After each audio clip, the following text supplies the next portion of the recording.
I'm here with the Foreign Minister of Australia, Kevin Rudd.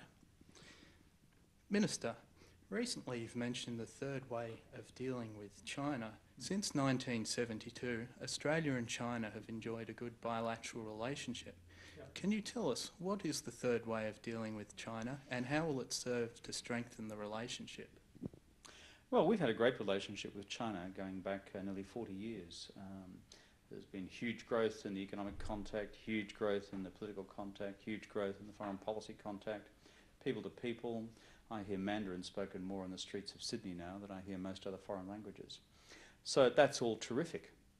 Why I talk about a third way is that in the international community often there's this debate. The debate which goes into two big categories. Those who are described as being anti-China, those who are regarded as being pro-China. This is very much a Cold War concept. It belongs to a different age. What I say is we should just treat China normally. And that is, from time to time you're going to have difficulties. From time to time you're going to have things that you need to sort out. But that's based on, most of the time, having fundamental agreements about the way in which our two countries want to go. So when I talk about a third way, it's trying to move the international community away from a Cold War concept of either this or that. In fact, all of our relationships in Australia with other countries involved huge areas of agreement and some areas of disagreement. I was, in fact, in this country meeting with a delegation of US congressmen last night, and there was a specific area of policy where we had a huge disagreement. But that's okay. That's normal in any mature relationship.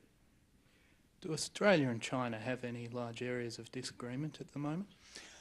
I think the areas where we have traditionally had some disagreements are in certain parts of trade policy, but not major parts. We would like to rapidly conclude our free trade agreement with the Chinese, but there is some resistance in China, particularly in the areas of agriculture.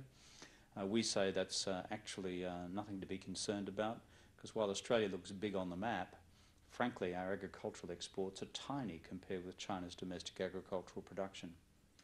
Second area, of course, is in the field of human rights, where we have different political traditions. China does not declare itself to be a parliamentary democracy or an elected democracy. China has a different political system, so there will be a difference of political values on that question. Also, there are sometimes different concepts of how we build security in the future in wider East Asia. My personal view is that all these difficulties can be overcome if we both work at it. And so we should never end up in a situation where it's black or white. We are either anti-China or pro-China. A normal, mature relationship has huge areas of agreement, some areas of disagreement, and then a process to deal with those areas of disagreement. If I was holding up a glass of water right now, the glass would be 3/4 full in terms of the Australia-China relationship. So we've got to work on that quarter that's not, and that'll take some time and effort. As you know, it's the year of Chinese culture in Australia. How can this serve to strengthen our relationship? I've seen lots of rabbits all around China in the last, all around Australia. So it's not only the year of Chinese culture, it's the year of the rabbit. What I see in Australia is a huge interest in China's cultural and civilizational achievements. I think we have the Entombed Warriors coming here as well. This is a terrific exhibition.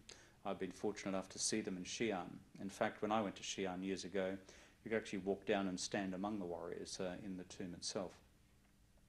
But things like this represent China's high civilization, its high culture, and Australians have a deep interest in this. So I think there's a great opportunity for Australians to look at the depth and the antiquity of Chinese culture and civilization. Certainly it's what I studied at university. It's what still inspires me about my interest in China. I have Chinese calligraphy hanging on my office walls here in Parliament House, Canberra. And I think the Australian public are going to really enjoy the opportunities which lie ahead this year. Thank you, Minister. Thanks for the opportunity to talk to all of our friends on CTV and all of our friends back in China as well. It's good to be with you.